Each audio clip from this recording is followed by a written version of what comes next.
YouTube, welcome to Jackie's Literary Corner. I am Jackie. So I just did a tag video and I was going to film my wrap up, but that fell through. So you will be probably getting my wrap up later this week. Or well, next week, I guess. So this is more of something I wanted to talk about. Okay, so I have been, well, first some background on me. So ever since I keep saying the word so. Ever since I was learned to read and read on my own, I have always loved fantasy. Fantasy is my first love. I mean, with not just with reading, but also TV shows and movies. I'm all about fantasy. Are You Afraid of the Dark was one of my favorite shows. Great, it's horror, but fantasy and horror can often bleed into each other, just like science fiction and fantasy can bleed into each other. I read the Goosebumps books growing up. I read the Magic Ad Club, which is like American Girls dolls, except for it's a different, instead of history, it's just modern day girls, or at least modern during that time, and they would go into a fantasy, a historical period, and when they put on these costumes, and then I got into, I know people don't like to talk about the series because of its author, but like a lot of millennials, I grew up reading Harry Potter, and I loved it. It was my first really big epic series, because I did not grow up with Lord of the Rings. I discovered Lord of the Rings via watching the movies back in 2001. And I loved Harry Potter. It was the first series I ever committed to. Or, although I keep thinking back and trying to remember, when did I start reading? Because I don't have a record of that. But I just, I'm trying to remember when I started reading the Dragonlance books. Dragonlance might have come before Harry Potter. I don't remember. But, oh my god, I loved the Dragonlance books. This whole world, and it does give off, Lord of the Rings, Middle Earth vibes. The Kender remind me of hobbits. But there's, again, considerably more humans in this story, and like Wheel of Time, and I love those stories and the world and the complex characters. I was very into, I was just into the magic and the fantasy, and how there was a character that was half elf, half human. There are characters that are, Raceland, the Magier, and how he was he also touched dark magic, and his brother was an innkeeper, and him and his wife and everything, and it's just like they were complete opposites of each other. The first trilogy was all about them, but then they have a second trilogy that's about the next generation. It was just so much fun. I remember the first book was Autumn Twilight, and they were all going on adventures. There would be quests. They gotta save the world, and it was so much fun, and it felt like such a grown-up fantasy book. Even more grown-up than Harry Potter. And I read one R.A. Salvatore book, and I'm sure, and I had, what is it called? Julia Marillier's The Daughter of the Forest. I had that one, but it was years before I actually read that one. And I just had so many, I can't remember all the fantasy books, but those, Dragonlance and Harry Potter are the ones that stick out to me. And of course, I also read a lot of horror and historical fiction. Like, I discovered Stephen King in middle grade, when I was in my middle grade years. And I just love fantasy. When I watch a lot of fantasy movies and TV shows, fantasy was my jam. And then at some point, so I joined BookTube, and even then I was still into fantasy. I was reading, the first books that I read before I officially joined BookTube was Sarah J. Maas's The ACOTAR series and Throne of Glass, and I loved ACOTAR, which is funny because a lot of people, and I've said this before, that a lot of people say that the difference between ACOTAR and Throne of Glass is ACOTAR is more of the romance, while Throne of Glass is more of the if you want the more epic fantasy, so it's kind of funny that you would think I would be more into Throne of Glass. But I just like the world of ACOTAR, the fairies, and it was very much focused on these different kingdoms. And I mean, even though it's kind of the same type of world, in fact, they're worlds that are right next to each other. I think, and just the romance and how it was a Beauty and the Beast retelling, and I love that, and the different, and I know that the fairies are kind of more humanoid. They're just immortal and they have pointy ears and magical powers and all that. But I just I love that world and Freya's story and her journey, and the fact that the first one was a retelling of Beauty and the Beast, one of my favorite Disney movies. And I loved it. And I still read a lot of fantasy even after that. But then, when we moved here, all of a sudden, the fantasy selection.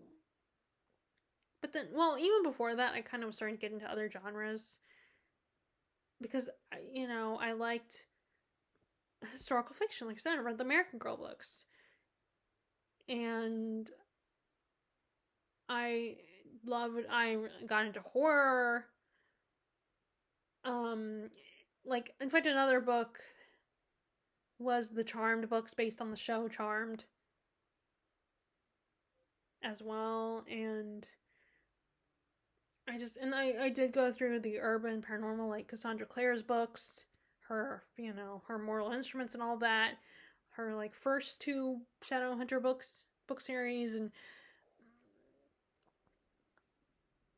then at some point, and I think it was partly to do with the fact that when we moved here, so this is more recent development, when we moved here, the Outpost bookshop, it wasn't, it doesn't have as big of a selection as a fantasy. It's just, it has, now it has, the fantasy section is growing a little bit, but like it has a lot of fiction and a lot of nonfiction. Like, books are just labeled fiction, and that's basically how it's divided: fiction and nonfiction. But it has, and then there's the children's section. But then it has expanded and grown over the years, and I've tried to help it because fantasy. I want to provide them fantasy books, but it's kind of hard because I don't always want to. There's books that I don't want to part with, and I've definitely, and I feel like the last couple of years I've gotten away from fantasy, which makes me kind of sad because I want to get back into it, but then I keep getting sidetracked by non-fantasy books, which I know there's nothing wrong with that. I mean, because I do love historical fiction, and I'm definitely getting more into nonfiction, and I'm open to books that are considered more literary and horror books. I mean, I've tried I've tried science fiction. It doesn't necessarily work for me. It just depends on the book. Like, I mean, I almost prefer watching science fiction stories rather than reading them. I mean, listening to them might work, but... And then also, I've tried, I'm not totally cutting out romance. I mean, I went through a Nicholas Sparks phase, and, I just read the Rosie Project a few years ago, and I did enjoy that, but the contemporary romances just don't get to me and don't always interest me. Like, my mom was asking, I'm surprised you don't want to watch The Summer I Turned Pretty, and it's hard to explain that to my mom that, yeah, contemporary romances don't really interest me. Which I know that sounds simple, but it's like she doesn't understand that. Like, maybe because I've read, like, Nicholas Sparks or something. I don't, I feel like when, and it's the same thing with, I mean, I love Terry, but she, it's like, it's the same thing with her, and like, I read Twilight, so she thinks I still love, she thinks, oh, you love Twilight. But it's like, people's tastes change, people grow, and they don't necessarily, just because they love something at some point does not mean they love it now. I mean, sometimes, yeah, people don't always change, but I've discovered all different kinds of books, thanks to BookTube, and I bring this in, but it just, so I'm trying to little by little get back into fantasy, and this has just bugged me because I love fantasy. I do want to get back into it. I just haven't been motivated. And I know, again, I know there's nothing wrong with it. I'm sure people will think, oh, why are you worrying about this? It's like, because I miss fantasy. I miss those fantasy worlds and the creativity and the adventure and the quest and all the magic and characters. Like, I mean, like when the stories, I always add a little fantasy spin to, stories that are not fantasy. And so I want to get back into fantasy. And another thing that it was pointed out to me was I mentioned Elliot Brooks' channel a lot, and I have not talked to her in a while because I haven't been watching her videos, and nothing's wrong with her videos. It's just I've been caught up by other booktubers. So I finally started watching her videos again the other night, and I watched all of these recommendation videos, and I miss her, and I remember, I always loved watching her, and so I'm hoping that maybe she'll get me inspired and to get back into fantasy a little bit more. Because I have read a little bit. I haven't cut it off or anything, but like this summer I read Ship of Magic. And at the beginning of this year I read, Grace of Kings. It's just I didn't go beyond those books. And I want to do that. I need to do, And then also she was doing a video, like part of her recommendations was also updating people on her channel, what's going on with her channel. And so she updated that she's finally that her book. So she wrote Peace and Turmoil, which is the first book in the Dark Shores, and it's meant to be a series. But then after that got published, her dad got sick. And she was taking care of him. And then sadly her dad passed away, and she was dealing with that. She's been grieving, and she just hasn't felt like, which I get that, I mean, I wouldn't be able to write either if I were in her position. It would be so hard because I would just be grieving, and I'm like, how can I write when this person in my life is gone? And so finally she was able to write again and get back, and she finally wrote Remnants of Dawn, her sequel, and her update was that it is available digitally and audiobook wise. So I was very excited about that. And then I, went to look it up and see if it was available as a paperback or hardback. And she said it's not at the moment, but it's going to be soon. Because she's independently publishing. Or I don't know if self-published or she is an independent person that's not as... But anyway, I was just excited. And I was like, and I commented. And I was like, it's actually... good that it's not ready yet, because then I can reread, because I meant to reread Peace and Turmoil. I have it right here, but my coffee's on top of it, so I can't show it to you guys. And as I said in my last video, I do want to do a video where I re-review it. Because as I said in that video, I was not satisfied with my review, and I want to be better at recalling details, even if I can't break out the habit of putting the book down and not coming back to it for a while. I want to have those details in my head so that I can give you a better review. And even if you think it's a good review, that's fine. That's great. I appreciate it if you liked my previous review, if you watched it and liked it. But either way, I'm still going to redo it because I think I can do better. Of course, now my coffee's probably not as good. But yeah, I want to, but either way, I'm going to redo it. I mean, I appreciate the compliment. If you watched the review and thought it was great, I'm still going to redo it.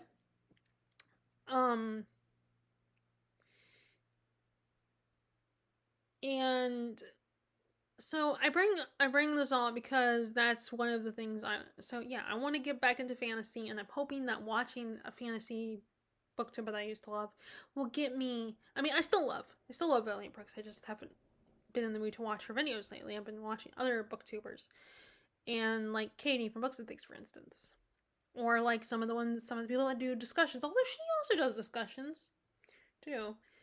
And if it's a topic I'm interested in, I'll watch it. I mean, most book topics I'm interested in, so I watch most of her book topic videos.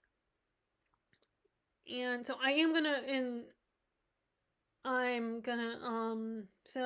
and the other thing I've noticed about myself, not just that I want to get back, that I felt like I've let fantasy fall down the wayside, but I'm slowly climbing back up into the fantasy, opening the door a little crack each time back into the fantasy world.